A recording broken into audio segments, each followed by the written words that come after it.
As the sun set on that Friday night, the real stars came out to shine, stepping out onto the red carpet and striking a pose for the paparazzi.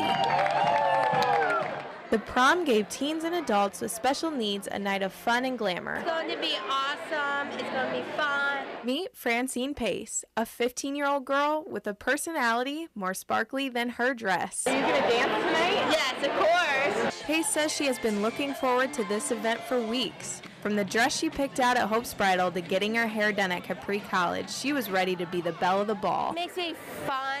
It's making me excited and everything. Those things included free hairstyling, limo rides to the dance, and even dinner and dessert. Seeing Francine being pampered like this is something her father, Mike Pace, says means a lot. He says his daughter and others with special needs don't always feel included, but not tonight. This is a way so that these special needs kids can have their special night. And so Francine gets to have her special night, so it's really cool.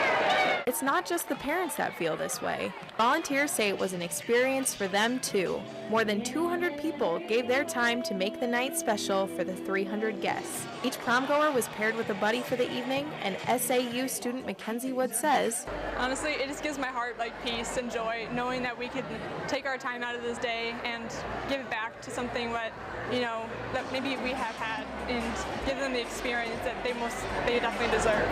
This is probably way better than my prom. I mean, just knowing that I had a really solid reason for getting dressed up like this. Unlike Woods' prom, each person was crowned king or queen for the evening.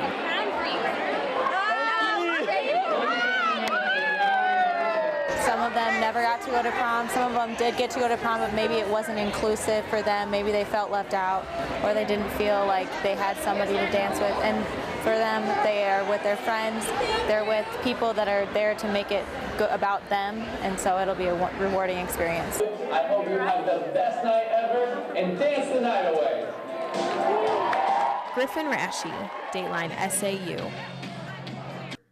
Every Thursday in McCarthy Hall, SAU students strengthen their ties to God by participating in the group St. Ambrose Fellowship of Christian Athletes. To most students, an empty classroom is useless, but for FCA members, an empty classroom is the perfect place for fellowship. One side is up and one side is down. Every week, a different student leads a discussion on the biblical topic of their choice. This week's was especially meaningful for those in attendance. Emily Soy, the person who started it all, addressed the group one last time before graduating this Saturday. She told members this. I wanted them to know that college is very fast and very short, and life is short in general, and just really making the most out of your time, praying, staying faithful, staying around fellowship. Fellowship of your other peers is very important, and just to know that I really enjoyed all of them throughout my years. Soy says that although the club is geared towards college athletes, SAU's chapter welcomes anyone on campus to come whether you play a sport or not. FCA member JJ Penrod says she chooses to attend each week because of that aspect. I love the community, I love the feel, I love the just a community of like-minded believers, and like-minded believers that like to compete and like to be competitors for Christ. Not technically a student athlete in college, and the fact that they're just welcoming of that, people who are former athletes or stuff like that, it really means a lot. Members say they also like being able to add to the discussions each week, as they feel there isn't one person as the sole leader. Jake Hale says that everyone is held accountable, so every member takes on the leadership role. I don't want to claim it as my own, and I don't want anybody else to claim it as their own. So just it keeps it open, it keeps everybody honest, and everybody can feel safe and welcoming and come and lead, which is what we want. I don't want it to feel like it's a one-student show. It's an everybody show. Penrod says the different topics have given her new perspectives that she never imagined would come from a club setting. A lot of times we go to the same churches, we hear the same pastors giving similar messages, and just hearing all these different people with all different levels of their faith talking and sharing and being so open and honest about how they have come to Christ and how much they love Jesus is really inspiring to me, and makes me want to persevere and do that too. I hope that it continues to stay a student-led group, and students kind of are able to express their faith and get comfortable with speaking, to others, so then they can speak to non-believers. So I hope it just continues to grow, and each year gets bigger. If I could walk away with anything, it's that there are other students just like me on campus trying to grow in their faith and trying to learn something new every day. And knowing that you're not alone in that walk and that there's always people there supporting you is really wonderful. That's why FCA is so great. Come join FCA! Griffin Rashi, Dateline SAU. Unlike most children, Everett Karras' story started before he was born. He's a happy, laughing, smiling baby. He's super smart. He's developing right on track for his age. He's just a little miracle. But underneath the smiles lies bravery, not only in him, but in his parents too. At 15 weeks, Adam and Jonna Karras went in for a second trimester screening. The doctor found an elevated AFP level in Jonna, which is an indicator of a possible birth defect. At 18 weeks, they then traveled to Iowa City for a level 2 ultrasound. Little did they know that visit would change their lives.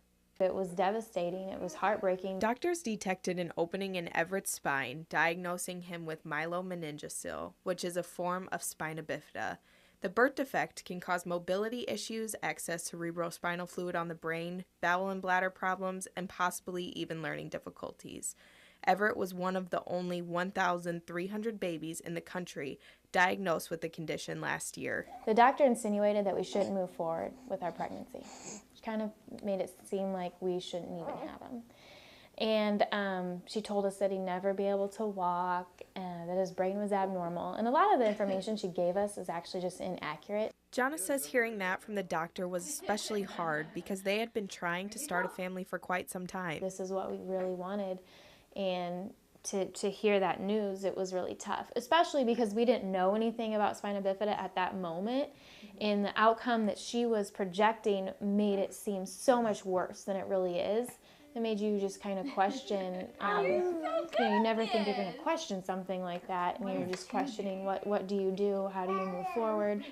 After the visit, the family researched their possibilities. They found that Texas Children's Hospital in Houston was pioneering a new fetoscopic in utero surgery to repair the opening early on. Trial results show that if the repair is done while the baby is still in the womb, it can help prevent further spinal cord damage, preserve leg movement, and cut the need for a shunt in half.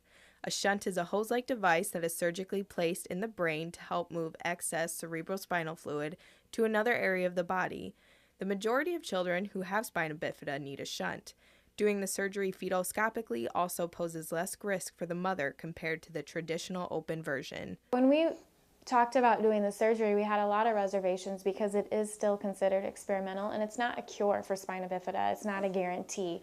It's just the research shows that it can help better his outcome.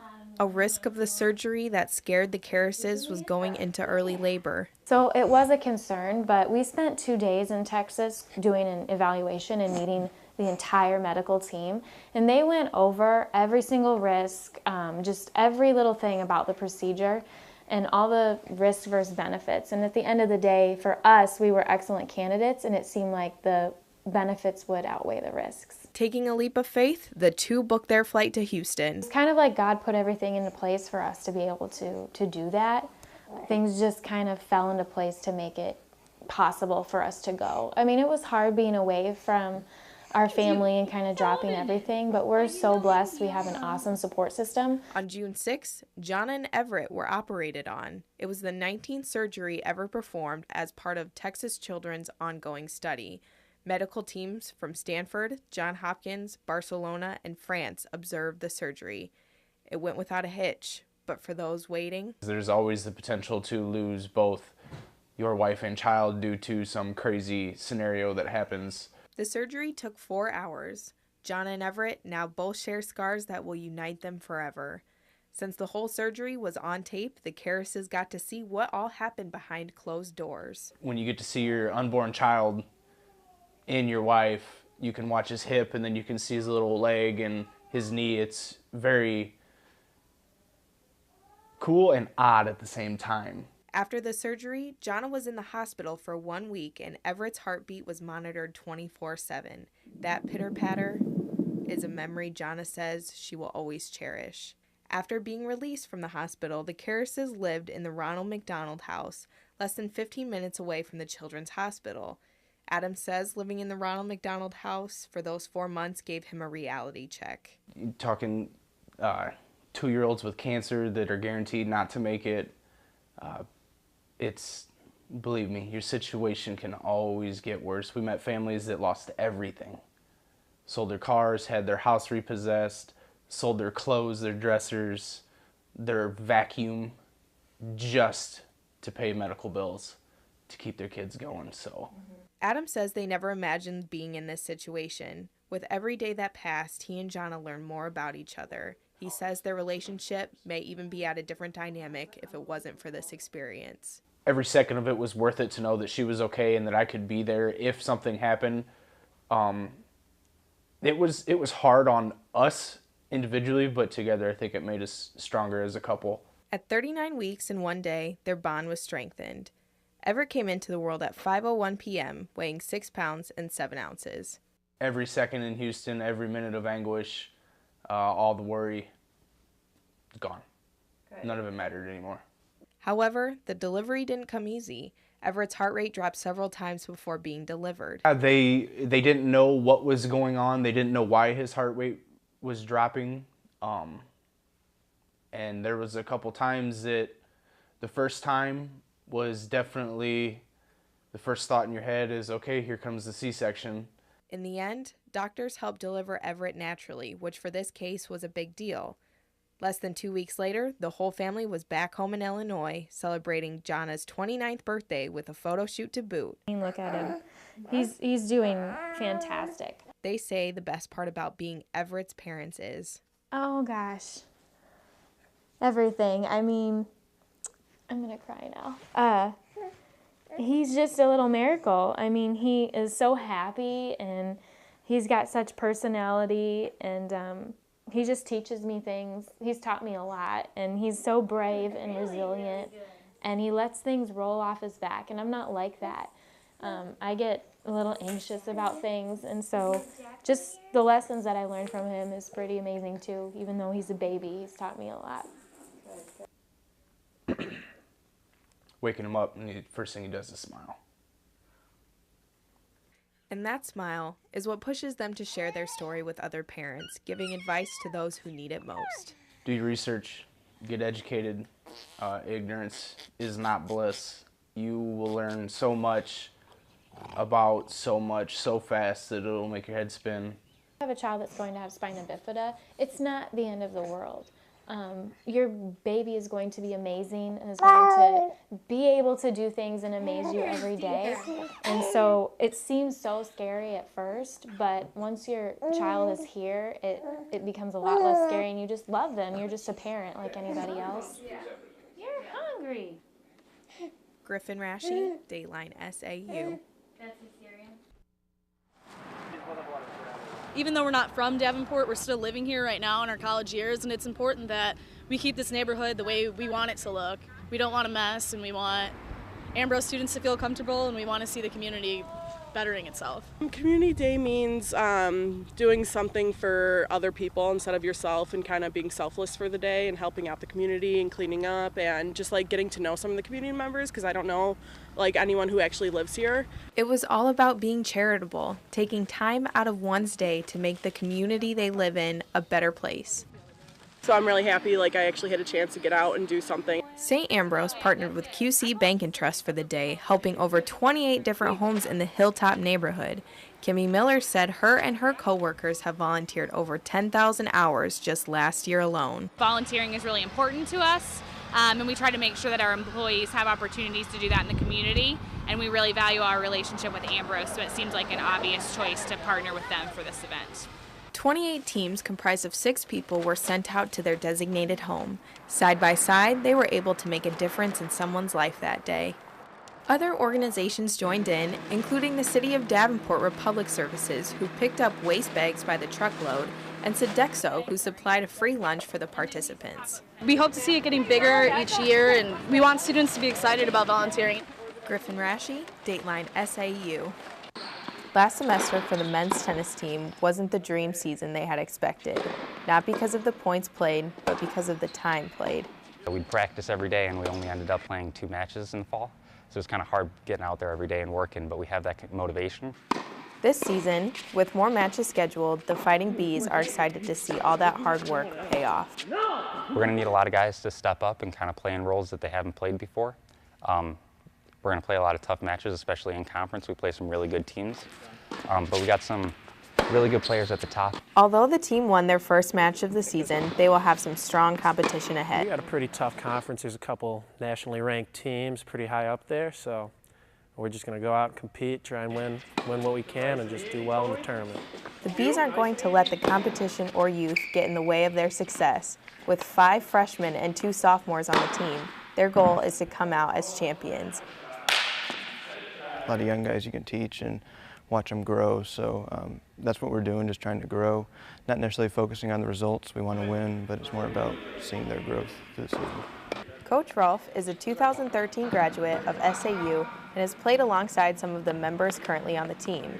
He says this dynamic has shaped the way they relate to each other. Sometimes that's a tough transition, but I mean, getting all these freshmen in here, and I feel like I've learned stuff from last year too, and figured out kind of the kind of coach I want to be and what I can do to help them, motivate them, and they know now what to expect from me too. With a vision in mind and a racket in hand, the team is willing to fight through late night practices and commuting all the way to Moline to play on their home court. There's going to be ups and downs. I mean, we won our first match, but ups and downs throughout the season, but we're just focused on improving and trying to build a base for the future. The Bees will be hosting Greenville and Knox colleges on March 4th before heading to Florida for their spring break trip. Griffin Rashi, Dateline SAU.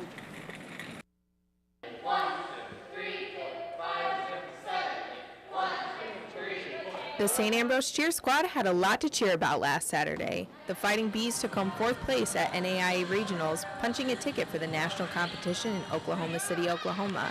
Out of the 12 teams that received a bid, SAU has the 4th highest score going into the championship.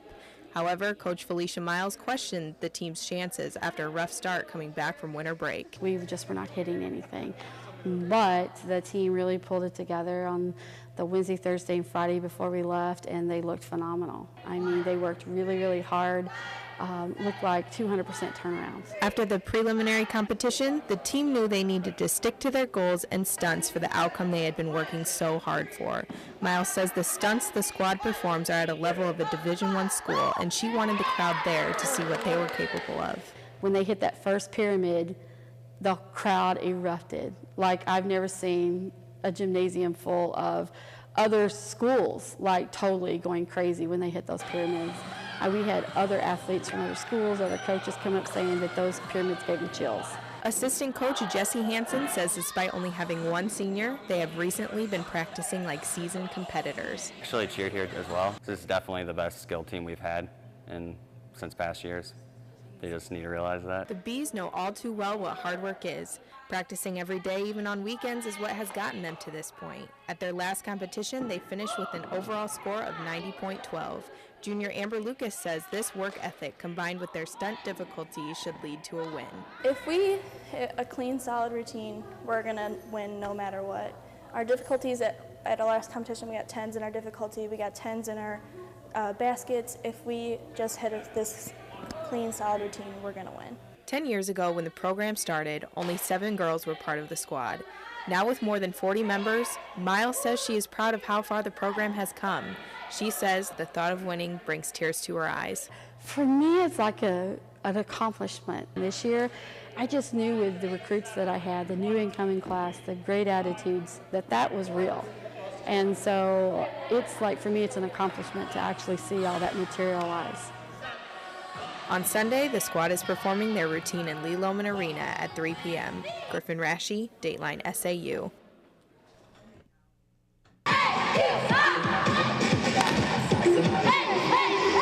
Hours of practice, numerous performances, and a whole lot of heart are required to bring home a national championship.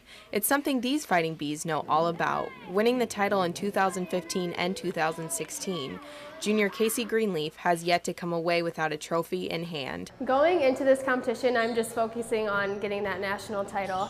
Being a junior and winning the past 2 years, and dance and cheer being a sport this year, I'm just so excited to get that. I want that three-peat more than anything. This attitude is something their coach, Danelle Langenecker, says she expects out of every dancer the moment they step into practice. I think a lot of teams start off their seasons and don't hit the ground running, and I think that's one thing our team does and we do it well.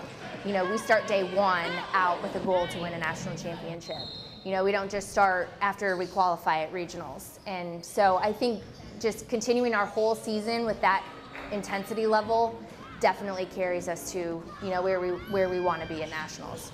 However, they've hit some roadblocks on their journey. Oh my goodness, what did we not have? Whether it was injuries, broken bones, loss of members, or sickness, Langenecker says these setbacks are a learning curve that ultimately unite the team. Having a team full of girls that have your back is just, it's so comforting. And I just knew having those girls that I would be able to get back in it right away. Even yesterday I missed dress rehearsal, and today I was right back in it, and they helped me out 100% of the way. Hoping to get back on top after a second place finish at regionals, team members say they push each other with a fire beneath them. It was a big letdown, but in a way it helped us come back to practices for nationals and to really work on what we needed to do, and I think we're at that spot. We're about to peak at nationals, and that's what we wanted. I'm really proud of the girls for working so hard. Langenecker says that at this point, their biggest focus is to control only what they do and not worry so much about what everyone else is bringing. We're not really going to know until we get there, and obviously we've been watching the competition so far, so we know what our competition is doing, and I think they look really good, and you never know until that day what you're going to look like up against them. Team members say going into the competition with targets on their backs will not intimidate them. Greenleaf says that it's the best feeling in the world to win a national championship title. Winning last year, it was so amazing, and I couldn't shake that feeling, and like I still think about it every day, and I get those chills, and I watch the videos from last year, and it gets me even more excited for this year because I know we can go out and do it. Our heads are in it, we have the talent, and I'm just so excited. Griffin Rashi, Dateline SAU.